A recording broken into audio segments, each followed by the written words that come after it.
하나님의 사람이지만 하나님께서는 때로 직접 친히 말씀하지 않고 누군가를 통해서 말씀하실 때가 있다는 거예요.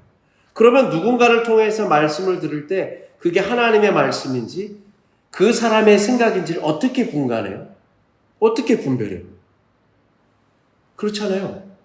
오늘 말씀을 통해서 뭘 우리가 깨달을 수 있어요? 하나님의 말씀인지 아니면 그 사람의 생각인지 아니면 사단의 계략인지를 우리가 어떻게 분별해요?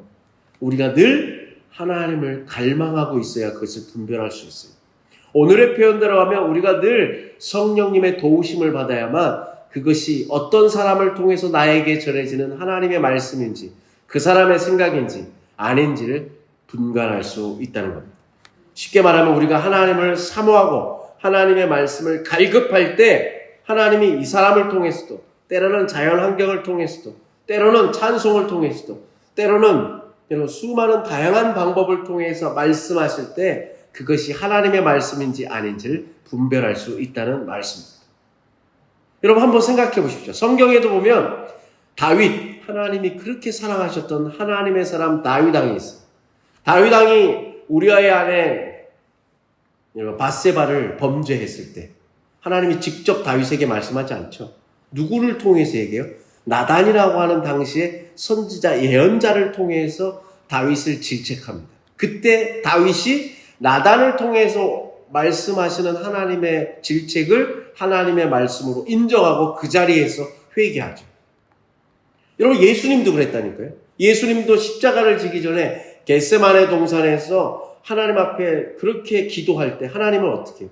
침묵하세요. 할 수만 있거든 이 잔을, 이 십자가의 잔을, 고난의 잔을 내게서 옮겨달라고 하죠. 제가 그 감당 못하겠다고 하잖아요. 처음에. 그때 하나님은 어떻게 해요? 막 달래요? 아니요. 침묵하세요.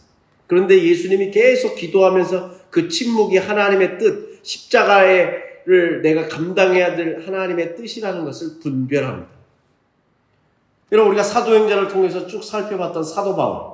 사도 바울은 자신의 육체의 핸디캡, 육체의 가시, 질병이 있었어요. 그 육체의 가시를 제거해달라고 3번이나 간절히 하나님 앞에 기도했습니다. 근데 하나님께서 바울에게 준 응답은 뭐였어요? 내 은혜가 내게 족하다 했어요.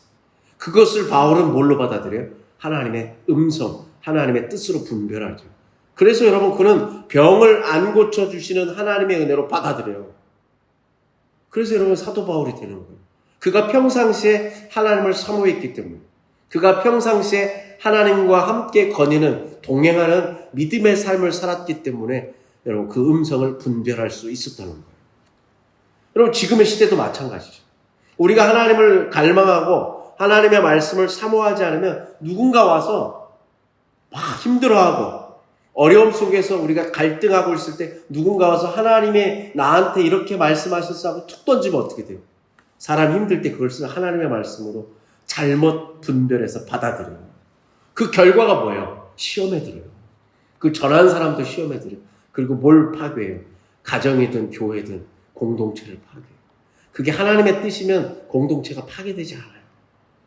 여러분 하나님의 뜻인지 아닌지 내 생각인지 사람의 생각인지 더 나아가서 사단의 계략인지를 분별하기 위해서는 우리가 늘 하나님을 묵상하고 있어야 됩니다.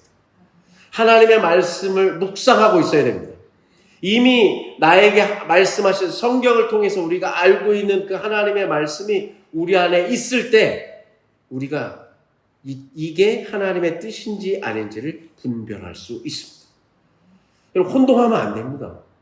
그러니까 우리가 자꾸 어때요? 기도 받으러 가고 그러잖아요. 그러면 안 됩니다. 어디에 답이 있어요? 하나님의 말씀, 성경에 답이 있습니다. 우리가 늘 하나님의 말씀을 묵상하지 않으면 누군가가 하나님의 말씀이라고 던져주면 마치 하나님의 말씀인 것처럼 덥석 물어서 우리가 혼란에 빠지고 유혹에 빠지고 시험에 든다는 말씀입니다.